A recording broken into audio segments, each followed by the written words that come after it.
Hello everyone.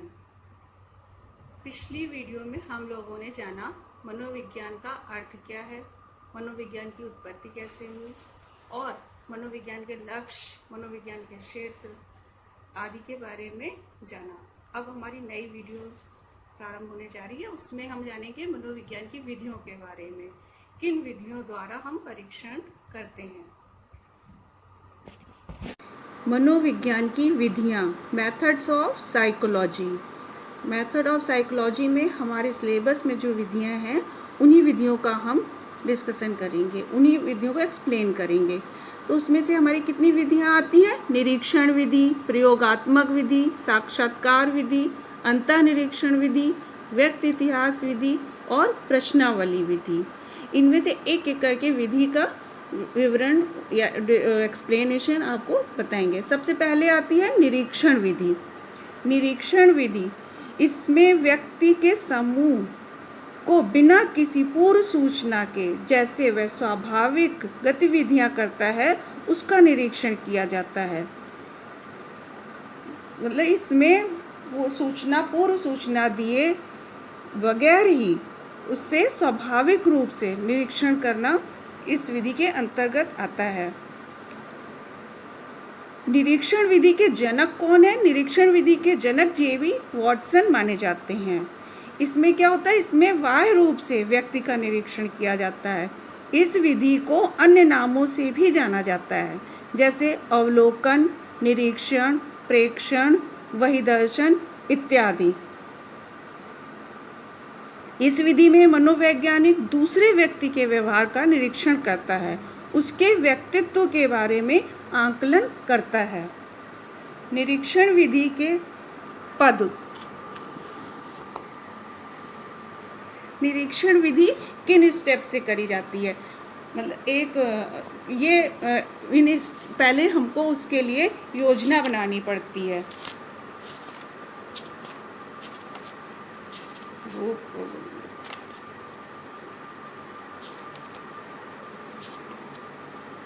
सर्वप्रथम निरीक्षण विधि किन पदों में करी जाती? कोई भी प्रयोग करते हैं तो उसमें पहले सर्वप्रथम हम क्या करते हैं? योजना बनाते हैं, उपयुक्त योजना। अध्ययन करने से पहले यह आवश्यक है कि हम व्यवहार की समस्या के संबंध में उपयुक्त योजना बना लें। निरीक्षण करने से पहले निश्चय कर लेना चाहिए किन लोगों का निरीक्षण करना है। योजना में हमारे ये शामिल होता है किन लोगों का निरीक्षण करना है, समस्या क्या है और किस प्रकार के व्यवहार का निरीक्षण करना है। क्षेत्र, समय, उपकरण आदि सभी की योजना हम पहले से तैयार करते हैं।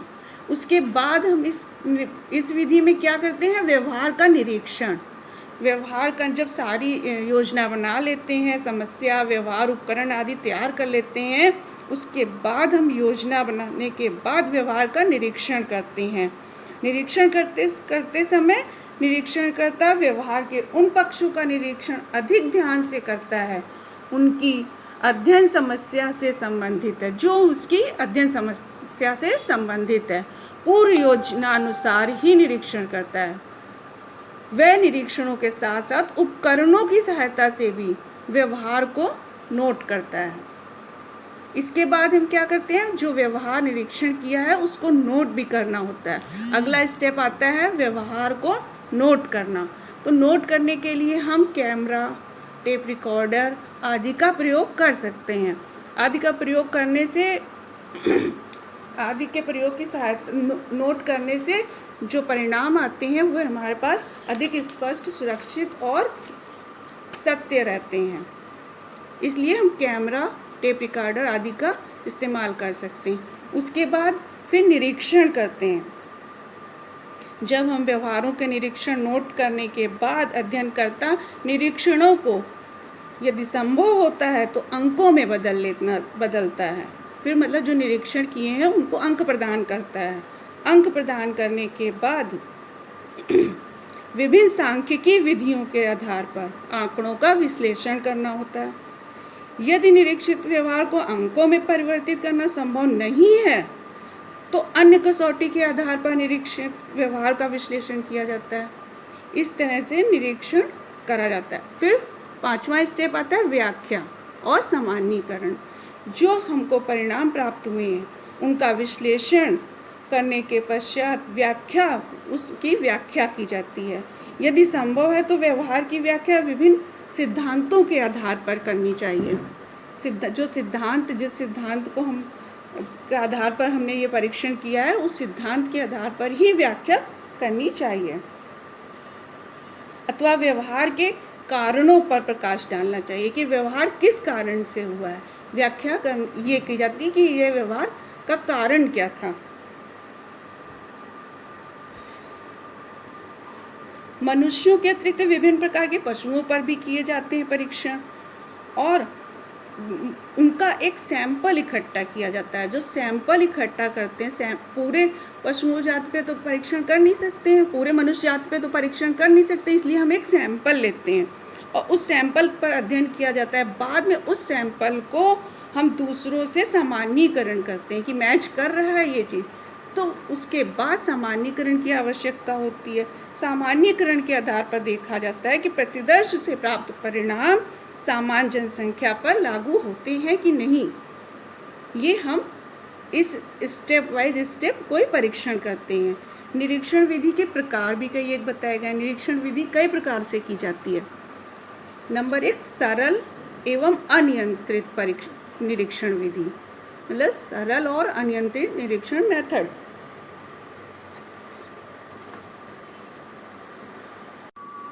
निरीक्षण विधि के प्रकार, निरीक्षण विधि के कई प्रकार बताए गए हैं। उनमें सबसे पहला आता है सरल और नियंत्रित निरीक्षण विधि।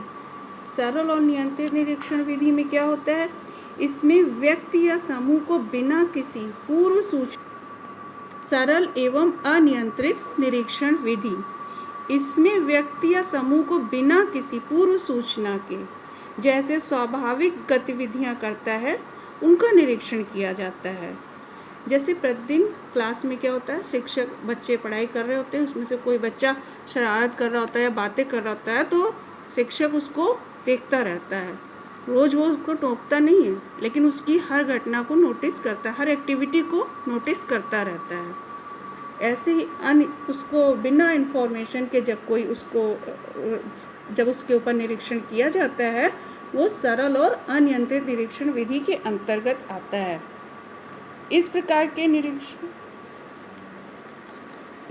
के निरीक्षण बहुधा समाज मनोविज्ञान या असामान्य मनोविज्ञान आदि से रिलेटेड समस्याओं पर किया जाता है, और अनियंत्रित निरीक्षण विधि की सहायता से बहुत से अध्ययन किए गए हैं इसी असामान्य व्यवहार और समाज मनोविज्ञान के शाखाओं के अंतर्गत। दूसरी आती है व्यवस्थित अथवा नियंत्रित निरीक्षण। व्यवस्थित अथवा नियंत्रित निरीक्षण।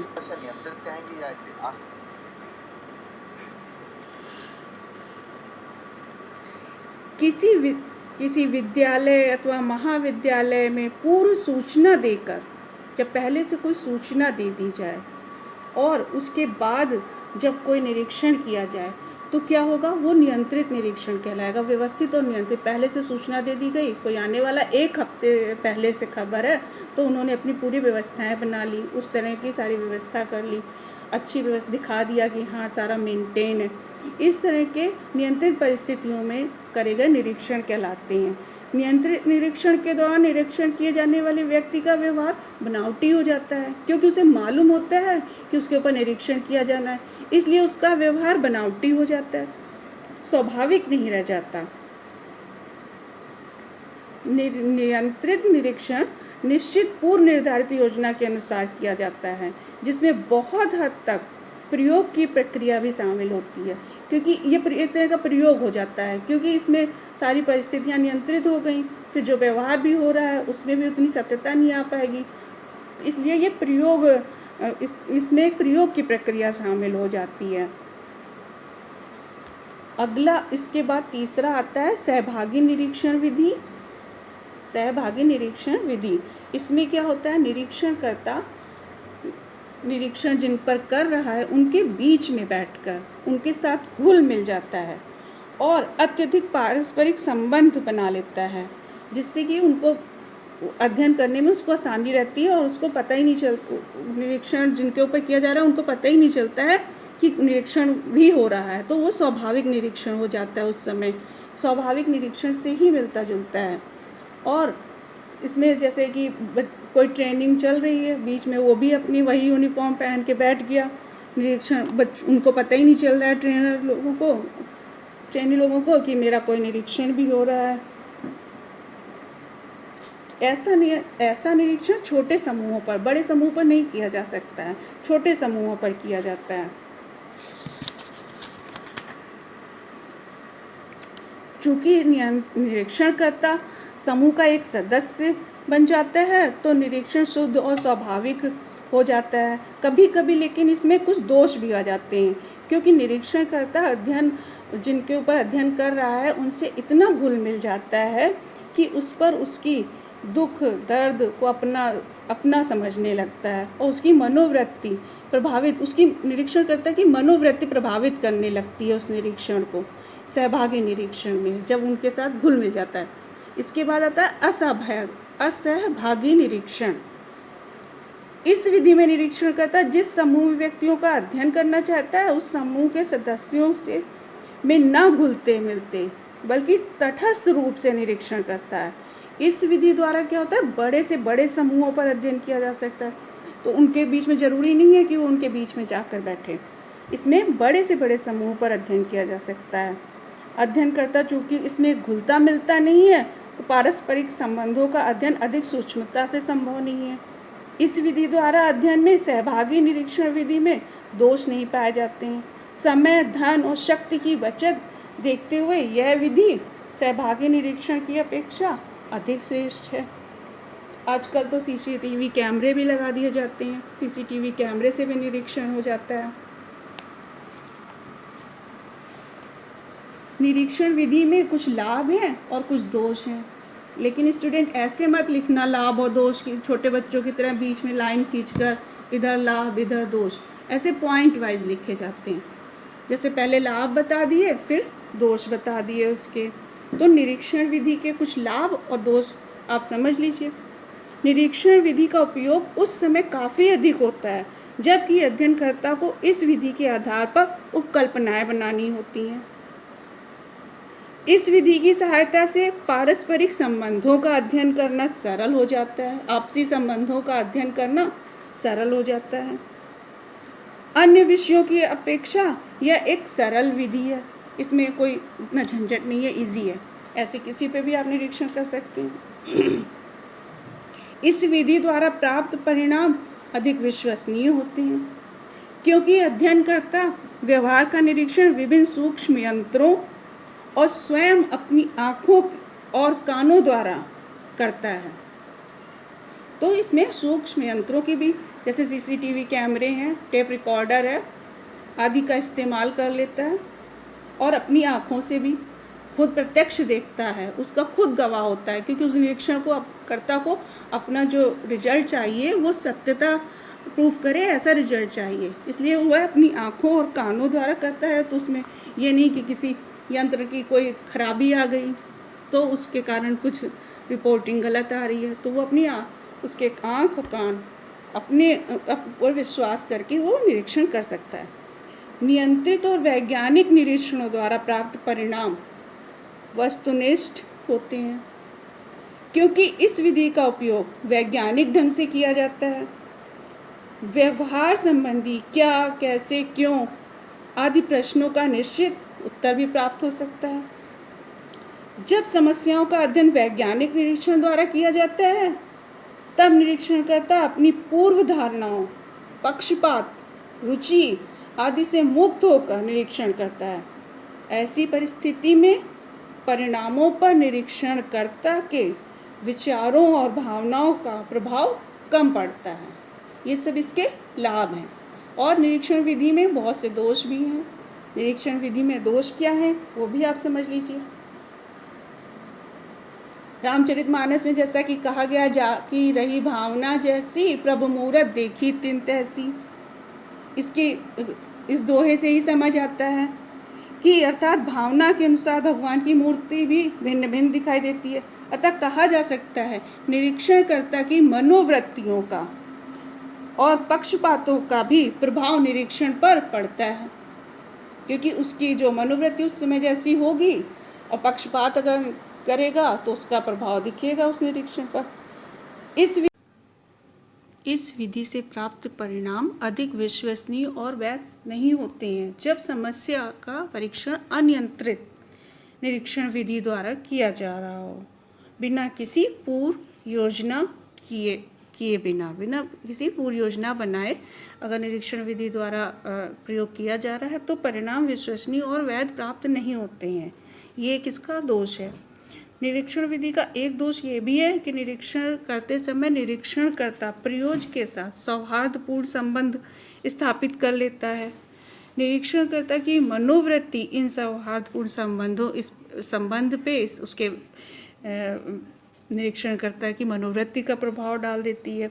जैसे छोटे बच्चों के साथ खेल समूह में अगर निरीक्षणकर्ता शामिल हो जाता है तो निरीक्षण करते करते क्या होता है, उन बच्चों से उसका लगाव हो जाता है और छोटे बच्चे निरीक्षणकर्ता को प्यारे लगने लग जाते हैं। ऐसी अवस्था में इन छोटे बच्चों की त्रुटियां निरीक्षणकर्ता को निरीक्षण करने में कठिनाई पैदा कर देती हैं। एक दोष ये हो जाता है निरीक्षण विधि का। परिणामों पर निरीक्षणकर्ता के विचारों और भावनाओं का प्रभाव पड़ता है, ये एक दोष है।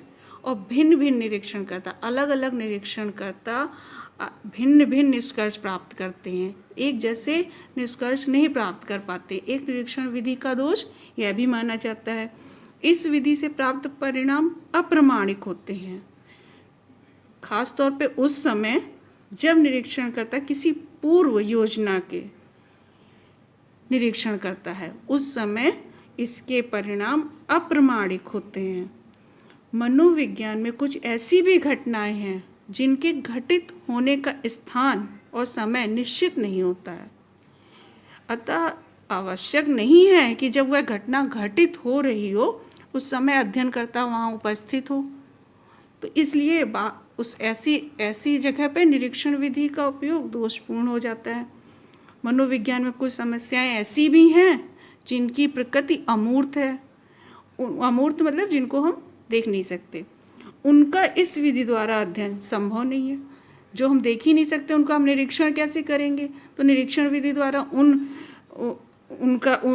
चीज़ों का प्रयोग संभव नहीं है। उदाहरण के लिए जैसे कल्पना को हम देख सकते हैं, कल्पना अंदर किसी की क्या कल्पना चल रही है इसका निरीक्षण कर सकते हैं? नहीं कर सकते हैं। उसके भाव आदि से संबंधित ऐसी समस्याएं हैं जो कल्पना और भाव जैसी समस्याएं, इनका निरीक्षण विधि द्वारा अध्ययन नहीं किया जा सकता है। इस प्रकार निरीक्षण विधि के कुछ लाभ भी हैं, कुछ दोष भी हैं। नेक्स्ट वीडियो में हम आपको प्रयोगात्मक विधि के बारे में बताएंगे।